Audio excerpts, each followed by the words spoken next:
Julia, do you hear me on Zoom? Okay, so we're actually on a different platform today because we have a guest speaker from the library. Can you get on Blackboard and look in that first announcement? And it's a link called StreamYard. Oh, Yeah, sorry about that. we know we have a little For extra this time, week, we're so just going to use that you're StreamYard good because at that, we're doing a Sophie. presentation with the library. And they preferred that. They've got it set up on No, that go. platform. Sorry about the confusion. I knew this would happen, so no worries at all. Oh, okay. Do you have access to Blackboard now or not? Yeah, if you don't, then okay, then that I need to get this. Yes. Here, I will type the link into the chat here, I think they only give you and then you can copy paste it. Maybe if nothing else. Give me a second because it's a little. short and sweet. The one thing I want Where's to highlight HTTP? Yes. So we're definitely going to just beat the hell out of that. Okay, do you see that StreamYard link? Okay, click that, and that will get you where you need to be. No worries at all. We're getting started. All good. No problem, Julian. We'll see you in StreamYard. Thanks. And then the other one I never did get to meet because she just joined me from Zoom. Cool. She works at the city. Okay, Nick, I think we're ready to go. Okay. So welcome everybody. My name is Nick Potter, and I'm the Director of Community Relations and Development for the Pueblo City County Library District.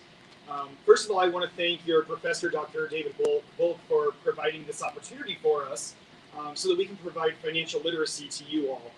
I think that financial literacy is something that a lot of us say, oh, we're experts in, and we know how to do this. But I think as you'll kind of find out, there's a lot of tips, tricks, and a lot of things that you'll say, I don't know if I'm doing that correctly, or I do find myself in that precarious financial situation where I am at $0 at the end of the month, or I don't have a savings account built up. So Dr. Volk provided this opportunity so that we could provide you some great advice so that you are financially literate. And I think that as a library, we pride ourselves on literacy, not only in the written word, but also in different mediums. So for instance, financial literacy is a huge piece of being successful and just making sure that you feel confident in your abilities to manage your own personal finances. So one thing that I really want to point out to you guys is that we are in a totally different platform than you guys are probably used to. We're using a platform called StreamYard, and it's a platform that the library district uses so that we can produce all of our programs that we provide to the public. So this is the same platform that we use for story time, for crafts, for all of these different things. So it's going to look a little different to you all, and it's a program that we use to be able to produce everything. So it's really easy for you as a viewer. It doesn't allow you guys to chat within this. So if you would like to say something at the end of this and provide a question or a comment, please just physically raise your hand.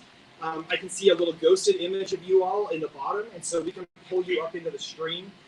Our presenters won't be able to hear you, and so I'll relay your question over to them, and that way they can answer whatever question you may have.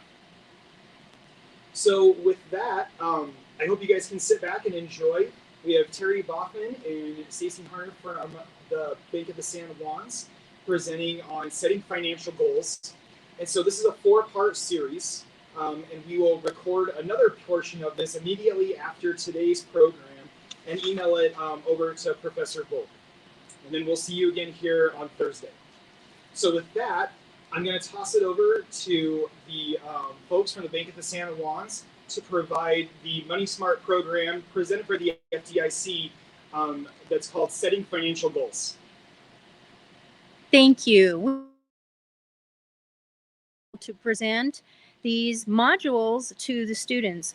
I'd like to thank the library and Dr. Volk and the college for allowing us to do this. I am Terry Baughman. I am Vice President with the Bank of San Juans. Good morning. I'm Stacy Harner, and I'm a branch manager for Bank of the San Juans. So today, let's talk about some things that we're going to learn and hopefully by the end of this course that you'll know. So today we're going to track daily spending habits, prepare a personal spending plan or budget to estimate monthly income and expenses, identify ways to decrease spending and increase income, and identify budgeting tools that will help you manage your money. Man, I ran out of money again. I can't even go get pizza with you. You should develop a spending plan. You can see where you spend it on, maybe save some. I can't even make a bowl of cereal. How am I going to develop a spending plan? Well, Stacy and I today are here to help you with your spending plan. So let's get started. In your workbook, you're going to have a pre-assessment. And what we'd like to do is go through this pre-assessment just to see what you might already know about setting financial goals. So go ahead in your packet and let's get to the pre-assessment. We will read each one of the questions and the potential answers. We'll give it just a few seconds and then we'll give you the answer to the test, if you will. So let's go ahead and get started. Number 1, select all that apply. Your financial goals should be A, realistic, B, aligned with a time frame, C, organized by milestones, or D, open-ended and flexible.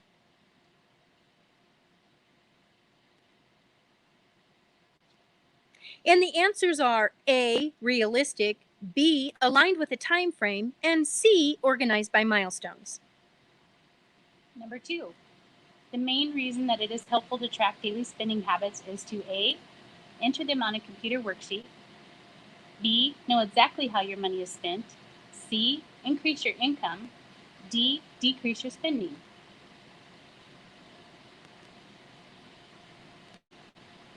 And the answer is B, know exactly how you spent your money.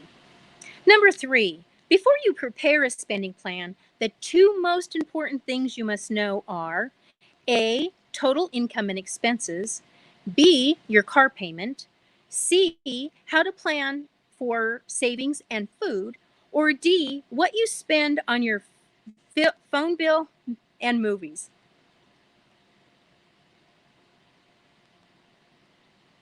And the correct answer is A, total income and expenses. Number 4, which of the following are generally considered examples of a flexible expense? Select all that apply. A, a car payment, B, car insurance, C, a cell phone bill, or D, personal expenses.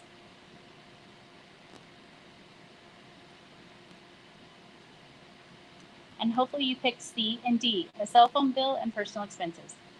Number 5, which of the following are generally considered examples of a fixed expense? Select all that apply. A, car payment, B, car insurance, C, personal expenses, and C, cell phone bill.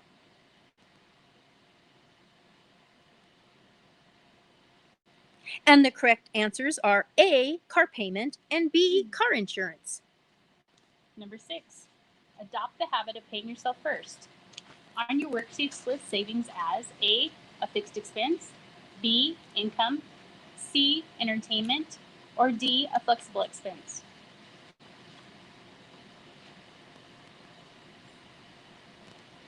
And the answer is D, a flexible expense.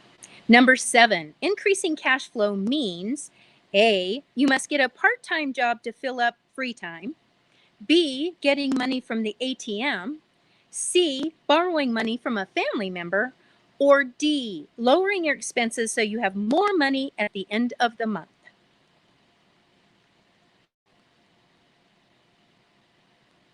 And the answer to increasing cash flow is D, lowering your expenses so you have more money at the end of the month. Number 8, on a pay stub, deductions made for Social Security are often referred to as A, SSD, B, FICA, C, retirement, or D, Social S.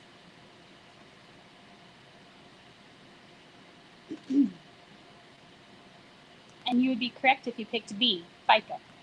Number 9, Social Security benefits may include A, retirement benefits, B, disability benefits, C, survivor benefits, or D, all of the above.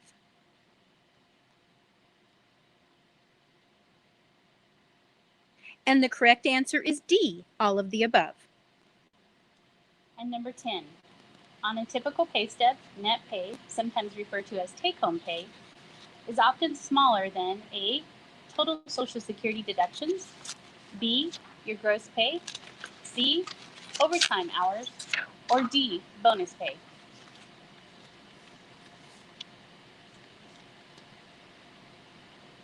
And the answer would be B, gross pay.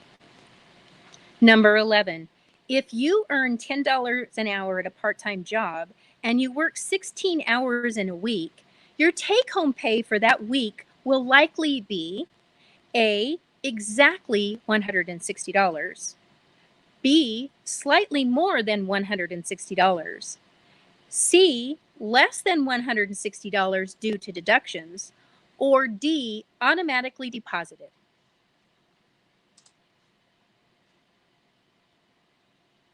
And the correct answer is C, less than $160 due to deductions. And number 12, if you are having trouble paying your bills, you should first, A, try to increase the limit on one or more of your credit cards, B, talk to a payday lender to get some extra cash, C, talk to a parent or guardian, or D, stop all payments.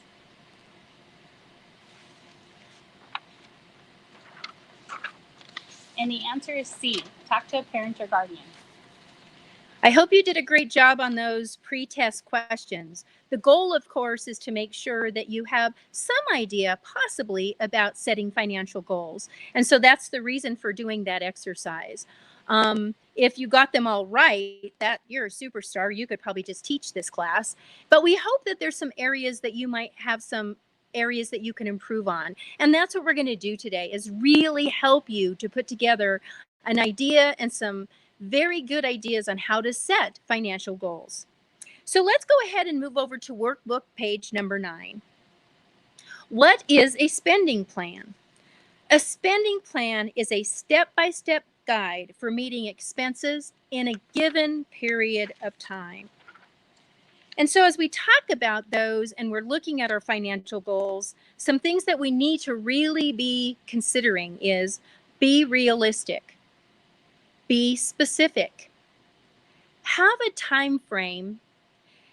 State the action to be taken, and have milestones. So let's talk a little bit more about that in detail. But first, we've got another cartoon. Man, I ran out of money again. I can't go get pizza with you. Oh, I'm sorry. We just did that. So forgive me. Just ignore that little piece. So let's go into financial goals. I'm so sorry. So when we're setting financial goals, it will help if you create and stick to a spending plan. Consider your goals when creating a spending plan. So let's talk about those specific bullet points that I just mentioned before. When we talk about being realistic, a student working part-time is not likely going to be able to afford a new car every couple of years. So again, be realistic with your financial goal setting. Be specific. I plan or want to save $5,000 for a down payment to buy a new Honda Civic. So make sure that you're specific about what that plan is and what the reason is for that savings for that item. Have a time frame. I plan or want to pay off my credit cards within the next 12 months. Again, making sure that you have a time frame and a set time period for those expenses or to pay off a specific debt like this example. State the action to be taking. I will ask my bank to transfer a certain amount of funds from my checking account into my savings account each month. So when you're looking at this as a savings idea or part of your financial savings, this is where you can speak to your banker and say, you know, I get paid at the first of every month. I want to put aside $25, and that way you won't even miss that money. It's money that's going to be set aside for your specific item, like the car that we just talked about. And then have milestones. For example, this talks about buying a bicycle for $800, but maybe you want to buy a car, maybe you need a new cell phone or some other expenses. Make sure that you have some milestones, and every couple of months, just kind of check in on those milestones and make sure that they're still realistic for your plan. How many of you currently track your spending? I can tell you that there was a time in my life that I didn't track my spending. And once I realized that this really is a tool, and as we talk more in the module today about the different ways to do that, it was really helpful for me to stay on track with my expenses. I actually started saving money, and that's the goal here as well. So we'll go through those specifically. Have you ever had cash and then can't remember where you spent it? I promise all of us have been in that scenario. We cash our paycheck, we might put $200 in our wallet, and then before we know it, by the end of the week, we don't even remember where we spent that money. So we're going to really work on a plan to make sure that you understand where every single dime goes so that you're clear on those expenses and the income that you have every month. And then make sure that you prepare a spending plan. We'll talk about these. So keep track of your daily spending. This is really important. Every expense, no matter how little or how big, has to be put into your spending plan in order for it to work. 2, determine what your monthly income and expenses are for the month before they're due. Find ways to decrease your spending. Find ways to increase your income. So now let's talk about step 1, how to keep track of your daily spending.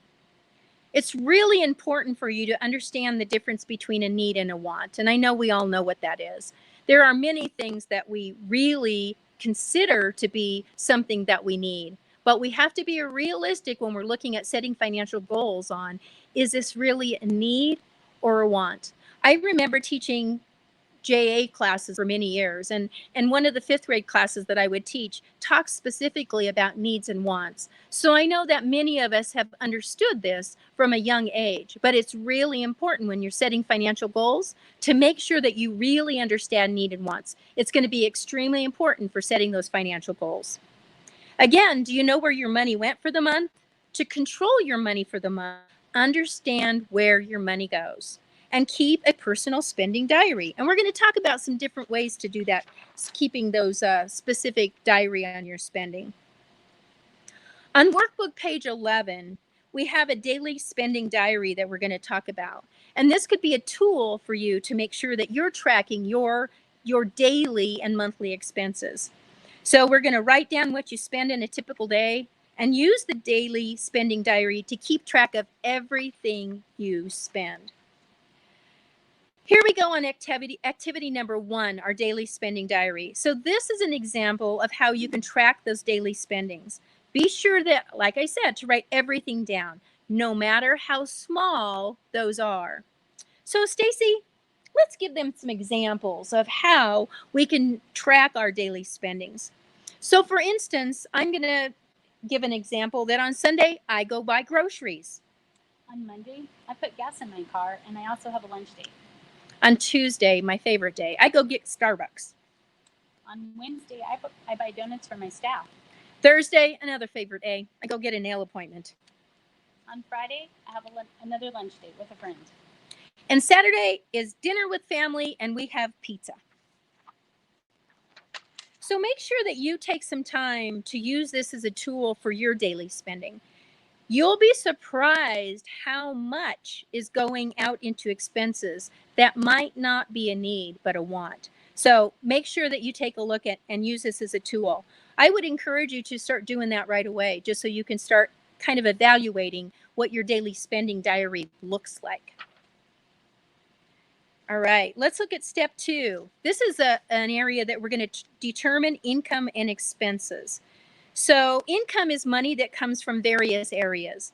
For instance, maybe it's a job, an allowance, maybe interest and dividends. And we're going to talk about some of those ideas later in some of our modules. And then other sources of income. And that could be, maybe you do some tutoring or lawn mowing. Maybe you do some babysitting. And don't forget, tips are another income. So you might pocket those tips and not remember where they're spent. But make sure when you're tracking expenses that you're including those tips, because that is income. And you want to make sure that you know where that money went. When we talk about expenses, those are items you spend money on. So bills, transportation, entertainment, maybe movies, clothes, makeup, cologne. Those are additional expenses that we want to make sure that we're tracking. Let's go ahead and look on workbook page number 13. This is activity number 2, where we're going to talk about monthly income and our expenses worksheet. So we're going to enter the income source and the income amount and calculate with the total income. So again, Stacy and I are going to get our heads together here, and we're going to talk about some of our income that we might have as a student. So as you look at the little box where it says my income and my expenses, you want to make sure that the first line is income sources and the second column is for the amounts of those income sources. So for Stacy and I, the first thing I'm going to jot down on mine is I do some babysitting and I get $100 a month for that. I do some tutoring and I make $55 a month on that. I'm a waitress and I get $225 a month. And being a waitress, I earn tips and I make $125 a month. And remember, I said you have to count your tips as income. So don't forget, even though it's easy to take that $25, $50 a night and just put it in your pocket, you need to start making sure that you're accounting for those tips. It's really important to make sure that you're tracking those dollars. And then lastly, I took up a dog walking and I get about $35 a month. So when we look at the monthly income between Stacy and I, our total income is $540. Now let's talk about the expenses for the month. So remember, fixed expenses are expenses that we really don't have any wiggle room on, sort of. We'll talk about that in detail as well. So the first thing is our car payment, car insurance, loans and credit cards, and then $25 that we put into savings. We want to call that savings money our fixed expense. And the reason is because, and we'll talk about this in the next module, is you're paying yourself first. And what that means is you're setting aside some money for your savings, for your future. So make sure that you do that. That should be a fixed expense, something that you do every single month. Next, we're going to talk about flexible expenses: gas, car maintenance, your cell phone, entertainment, and personal expenses. So when we take a look at our total expenses for the month, our total is $270. Ironically, between our income that Stacy and I just kind of put together and our expenses, we have an extra $270 a month that we could put away for savings, or we'll talk about some areas where we can maybe pay off some loans quicker and do some additional things with that. So remember to plan for income and expenses that do not occur on a monthly occasion as well. So maybe, for instance, you get a flat tire and you got to buy a new tire, or maybe you have to just fix that tire. Maybe there's an additional expense with a book at school. So make sure that you're looking at some additional expenses that may not be on your expenses worksheet, but that might just come up during the month, because it's important that you're saving and thinking about those ahead of time as well. All right, so let's talk about what you really earn. Gross income versus net income. When creating a spending plan, remember that your employer has to subtract certain taxes and other deductions from your paycheck. So your gross income minus your deductions is your net income. Some deductions include federal and state income taxes, Social Security taxes, retirement savings contributions, or possibly a premium for medical insurance. In your workbook, there's also a page that talks about your Social Security benefits. Let's break that down. This is also called FICA, Federal Insurance Contributions Act. Some of those benefits include retirement, disability, family, survivor, or Medicare. And these are all based on certain factors such as age and other criteria. In your workbook on page 15, there's a pay stub for Grace. Let's break that down and see what she actually earns. So you can see her hourly rate of pay is $10 an hour. She's worked 16 hours. Her gross earnings are $160. Then her employer has to take out deductions. So her federal income tax deduction is $20. Her state income tax deduction is $750. Social Security, or FICA, is $9. And her Medicaid is $2.40. So her net income is only $121.10. So when we're talking about how much money we actually make, we need to figure out what our expenses are. Fixed expenses do not change from month to month. Example, your car payment your rent, or your savings. Flexible expenses might change from month to month. Example of that would be your electricity, food, clothing, and entertainment. So how are some ways that we can decrease our spending if we don't have enough money to pay for everything? For instance, we can carry only small amounts of cash in our wallet and limit our spending to that amount. Avoid or limit your use of credit cards. Avoid shopping just for fun. Take your written savings goals with you as a reminder. Determine whether you purchase is a need or a want and only buy what you need. Pay your bills on time to avoid late fees and extra finance charges. What are some ways to increase our spending? Other than finding a job or finding a job that pays more, what are some ways that you can increase your income? You could do side jobs, such as becoming a notary. They can pay $75 to $200 and work on your own schedule. Tutoring is another way. You can sell stuff that you don't need anymore. These are all ways that you can increase your income. Let's talk about some planning tools. Again, let's take a look at the monthly payment schedule, the monthly payment calendar, or the computer system. These are going to be some different ways that we can actually use for our planning tool. Let's talk about these a little bit more in detail. So Stacy mentioned a little while ago about looking for some additional income with some additional jobs, maybe tutoring, maybe doing some extra jobs on the side. So when we're looking at budgeting tools on page 17, we want to make sure that we're really using a tool to track our expenses. So the monthly payment schedule helps you plan in advance what you will pay for your bills. So this is going to be a great tool to understand what your monthly expenses are going to be. It lets you record them in advance, and that way you'll make sure that you have enough to pay for those bills. Let's take a look at activity 4 on your workbook, page number 17. We're going to talk a little bit about the expenses, and we're going to transfer those at the bottom of the page. So you can see on the top, it's got a list of all the expenses for the month with their due dates. So this is as if you have all your bills together and you're ready to put together your monthly spending plan or your payment schedule. So let's get started. The first thing that we have is we have our take-home pay that happens on 4/1 for $425. And we have money that we put into our savings automatically from that payment of $25. We have a car payment on 4/1 for $150. We have insurance on 4/1 for $300. We have gas for our car on 4/2 for $60. Personal expenses on 4/3 for $25. And our cell phone bill on 4/3 for $30. Our credit card bill on 4/20 is $10. And we can't forget about entertainment on 4/28, $40.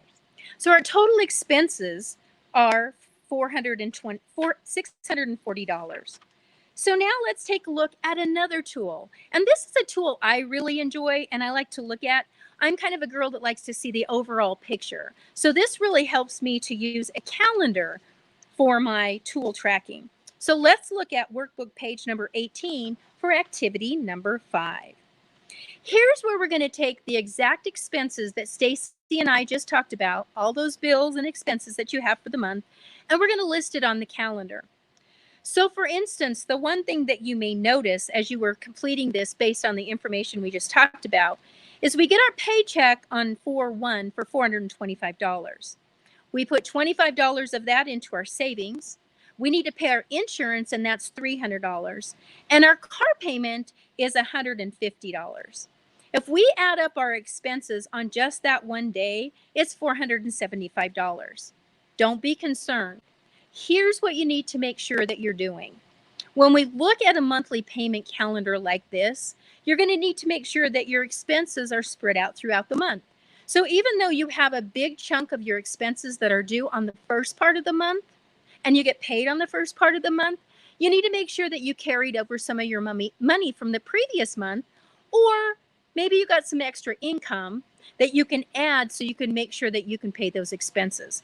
You can see throughout the rest of the month, there's minimal expenses that you have. So making sure that when you're using a tool to pay your monthly bills, that you're making sure that you have enough for the whole month.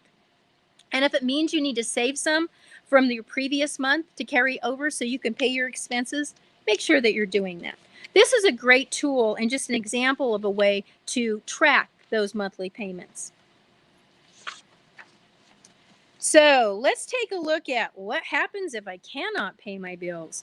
What payments should you make first if you don't have enough money to pay your bills? I think it's super important that you really look at this because as we talked earlier about needs and wants, there's some specific things and areas that you can look at here. Absolutely the priority, as we looked at some of the examples previous, are our car payment so we can get to work, our car insurance, of course, because we've got to have insurance, and then probably our cell phone bill. But we just need to manage that as well. So think about the bills that would be the most important that you currently have, because those are the things that you may need to make sure is a priority and that you get those things paid monthly. And we'll talk about why that's so important in some other modules. So what happens if you can't pay your bills?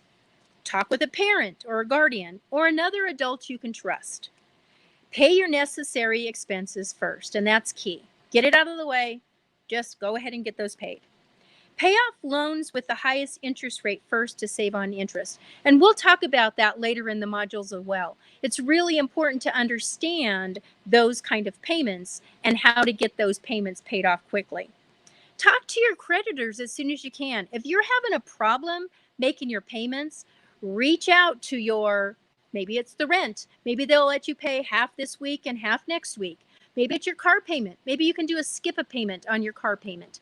Insurance probably isn't one that's going to give you very much flexibility, but make sure that you're discussing some of those options with your payments so that you can see what you can do and make sure that you get those things back on track. Let's take a look on workbook page number 20, and we're going to talk about Todd has a hole in his pocket. And let's figure out how we can help Todd make up for this hole that he has in his pocket. So here's the deal. Todd gets an allowance. He does some chores around the house, and he earns $100 a month. His cell phone bill normally is $30 a month. The rest of his money goes to savings, $10 a month. He goes out with friends, that's another $25. Clothes, MP3 downloads, and video games, that's $35 a month. And right now, he has $70 in savings.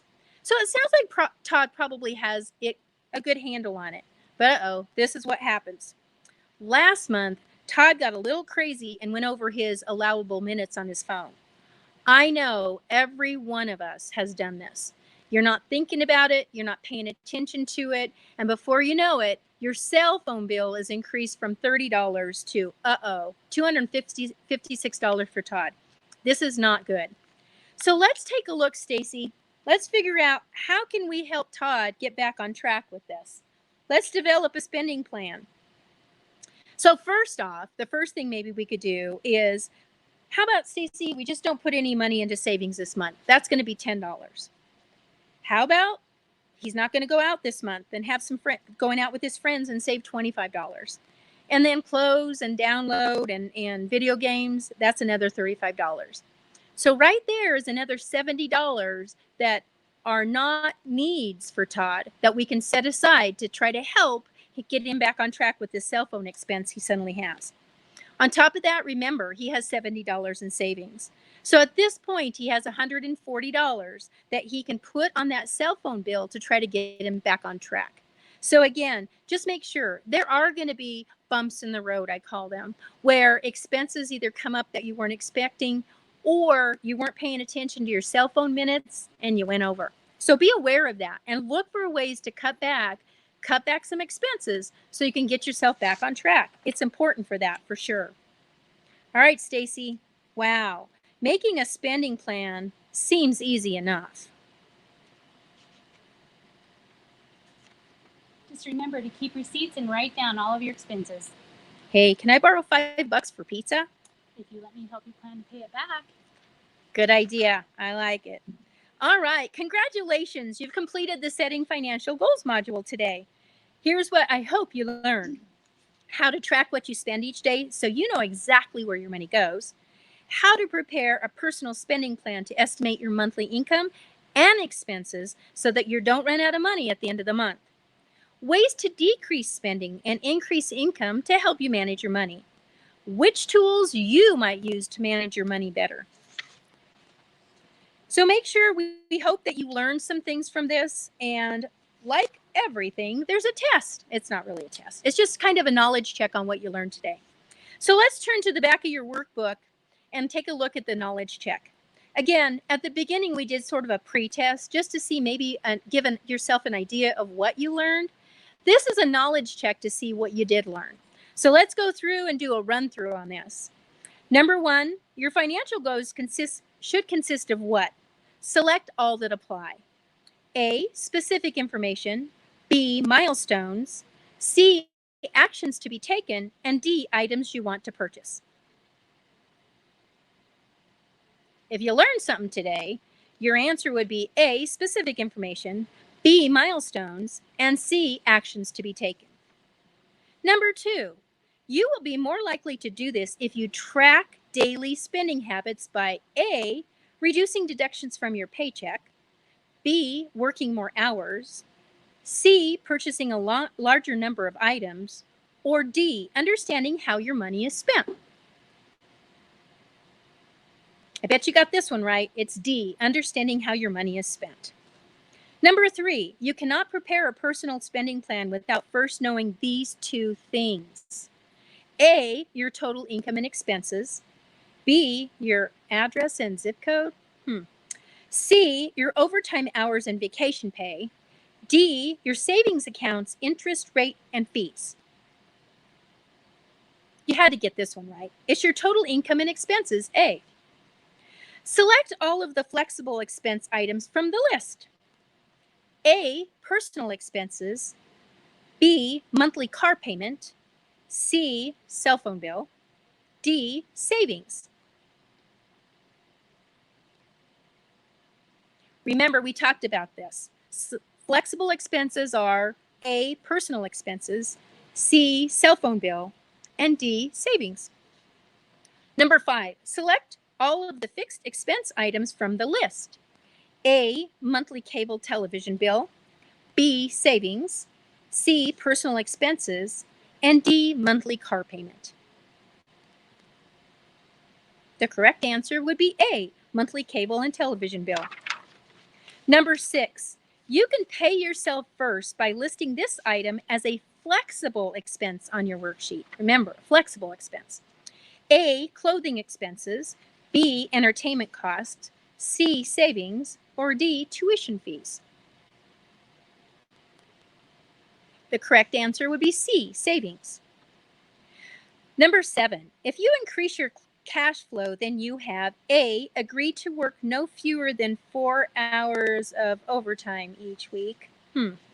B, lowered your expenses and increased the amount of money you have at the end of the month.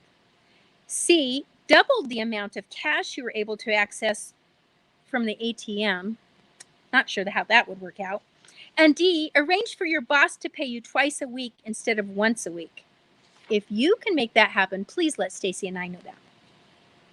So the correct answer on this one would be B, lowered your expenses and increased the amount of money you have at the end of the month. 8, when you see the acronym FICA on your pay stub, it refers to deductions made for A, state income tax, B, your local plant a tree program, C, Social Security, or D, federal income tax. And the answer is C, Social Security. Number 9, Social Security benefits do not include A, retirement benefits, B, employer-funded pension benefits, C, survivor benefits, or D, disability benefits. This one is B, employer-funded pension benefits, and we will talk about this in some later modules. Number 10, gross pay on your pay stub is usually the larger amount when compared to what other items? Select all that apply. A, year-to-date earnings. B, federal income tax deductions. C, net pay. Or D, FICA deduction. And the correct answer is B, federal income tax deduction. Number 11, if you work 10 hours in a week at your part-time job and you earn $8 an hour, Your take-home pay for that week will likely be A, slightly more than $80, sorry. B, withheld until you earn at least $100. C, less than $80 due to the deductions. Or D, exactly $80. I know Stacy helped you with this one. Your correct answer would be C, less than $80, because remember there's all those deductions that happen. And our last question, you should do this if you are having trouble paying your bills. A, talk with a parent or guardian. B, ask close friends to loan you some money. C, stop paying them until you have saved enough money to continue. Or D, apply for at least one additional credit card. I so much hope that you picked A, talk to a parent or guardian to help you with that payment plan. Today, we really want to thank you for your time. We hope that you really learned something from Setting Financial Goals presented by FDIC and Terry Boffman and Stacy Harner with Bank of the San Juans. Thank you all for attending today. Thank you. All right. And at this time, if anybody has any questions, please, as I said before, raise your hand and just let us know, and I'll relay your question to Terry and to Stacy.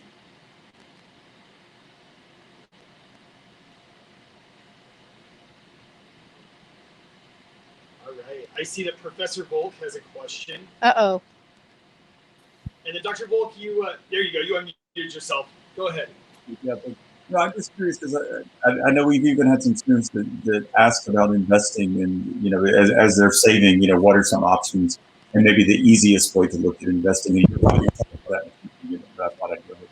Yeah, so the question was, right? what's the easiest option for students to begin investing if that's something that they're interested in? I think that this might have to do with a lot of the GameStop money that people have been making. So I'm sure there's something that's spurring this question. Great question. Sorta. So we will in some additional modules kind of talk about that, but we really recommend that, you talk to a financial advisor, talk to somebody who has really experience in that area, talking to your friends or family or those people or you can search some of those things as well. But I always recommend getting a financial advisor, and we'll talk about some of those specific things in our future modules. It's a great question. I have 3 grown boys, and I know that I have personally talked to them about making sure they get in 401k at work, where their employer has some matching, and that way it is amazing how quickly those things can grow as well. But when we're looking for that kind of help and guidance, I always recommend getting with a financial advisor. And I can tell you, there's financial advisors out there that you can start out with very small amounts of money, and over time you will see it grow. I encourage students and those in the younger generation to look at doing those kind of things. And the reason is because it's amazing how quickly, first off, how quickly time goes, where, you're at the end of your time of possibly earning income, and you hope you have enough to retire on. But those that are young enough can take some risks. You have time to do that. You can look at some higher risk valued items that maybe give you more money. I promise you're going to hit some bumps in the road, I always call them, where you're going to lose some of that. And that's okay too, because when you're young enough and you do it at a younger age, you're going to have plenty of time to make up for those dollars. So I encourage you to definitely get a financial advisor and look for somebody that can really help you with it. Small amounts of money can add up to big dollars later, I promise.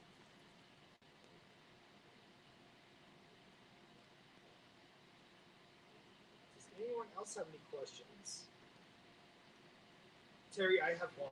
Okay. No, this is unorthodox, as I'm the host of the program. Yes. Recently I had to fill out the new deductions form on my payroll, and it's not that easy anymore. No. You used to just select numbers based on your household size and things like that. Mm-hmm. And so, as a 33-year-old man who's done this for a while, that was difficult for me to figure that out. So I know that everybody else has to, well, maybe I have a false sense of my own intelligence, but I think everybody else will have issues with that. And if they do have issues with that, they need to figure that out as they're trying to figure out what they should put as their deductions for Social Security, retirement, and those things. Who should they talk to? Well, I think there's a variety of, conversations that could happen. I think that HR can maybe help you with some of those ideas. I think that, here's an area where even talking to your family about, their experience and maybe what they can help and give as insight for that kind of stuff. I think that it is a very different time when we're looking at those kind of changes that weren't there before. But and even talking to a financial advisor who can give you some good insight into what maybe might make the most sense based on your age and looking at what you want to do for your future. So I think there's a variety of different options to kind of look at with that. And don't try to figure it out on your own. I mean, because it can be, and you can get different ideas on, oh, I didn't think about that, from maybe a parent, or HR can give you some guidance in that area as well. Right. Alexa, I'm actually going to bring you in. Did you have a question, Alexa? Okay. All right, let's go ahead. So, as a young adult, this is only my second year filing taxes, and it's like super scary. I don't really know where to go, and my parents are trying to help me, but I'm still like super confused. I'm just like, I want to know if there's any tips you have, like somewhere I could go, like a platform that's really like reliable to help me navigate my way through that.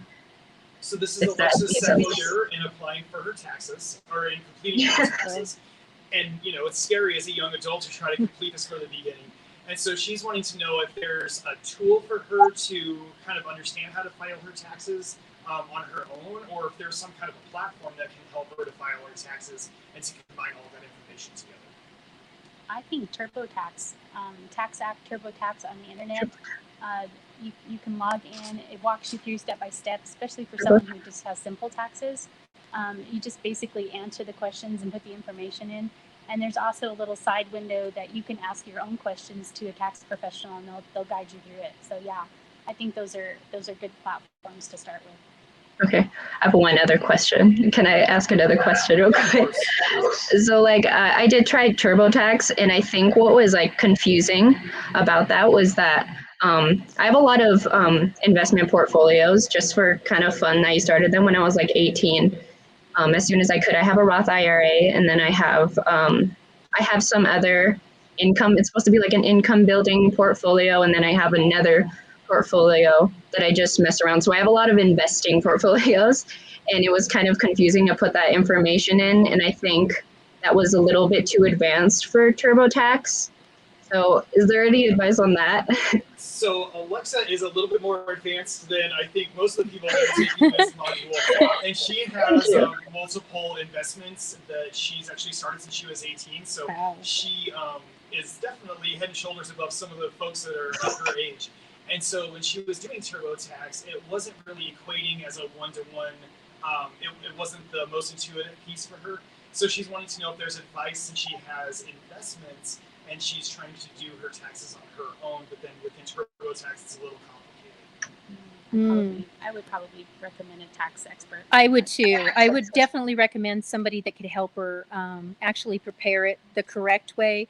I think that TurboTax is a great tool, but for somebody like Alexa, who obviously has some additional investments that she wants to include in there, TurboTax isn't the best tool to use that. So she can, seek some advice from, an accountant or a tax preparer to really help her with that piece. So good job to her, though. At 18, there's not that many 18-year-olds who have started that process. And so great job on getting that going. But definitely consider getting with a tax preparer to help you with that. The extra dollars that you'll pay for that are going to be well worth it. Thank you. All right. Dr. Volk, did you have a question? I saw you raise your hand. Yeah, I was just going to say that this is kind of worded advice that I learned the hard way early on. As you do seek out second income and other job opportunities, that can really change your taxes for the year and how you need to work your deductions. And so the second you get any kind of second outside income, you might want to go to your principal HR person and say, I'm doing this, and get their advice on how you set your deductions. Because otherwise you can owe a decent amount of taxes at the end of the year, then that's a big surprise. Yes, that's great advice. And Terry, I have one other question / prompt. Sure. Would the VITA program be a good program for us to talk about for tax preparation for these students? Absolutely, Nick. That's a great tool. And forgive me, I am not sure what the guidelines are for the VITA program, but the VITA program is really a free program that is offered throughout our community, and you can look up VITA for assistance with your tax preparation. So it's a great, it's free, and these tax preparers are there to help you and guide you and even set up a direct deposit for those payments. So VITA is a great program that has been happening in our community for several years. It is funded by the United Way of Pueblo. So, it's a resource for students or anybody that would like to have some free taxes prepared. So great, Nick. I forget about the VITA program for sure, but it's a great program. And I actually have the website pulled up and I'm sharing it on your screen. So it's for annual house comes of 55,000 or below. So as a student, I would just guess that most of you all would fall within that.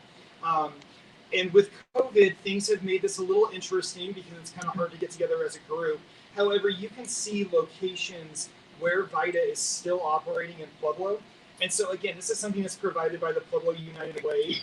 And every day of the week, from February 15th through April 13th, the United Way and the VITA program are providing free tax assistance. And so you can see the website up here. It's just pueblounitedway.org/VITA. And there's also a phone number down here if you have additional questions.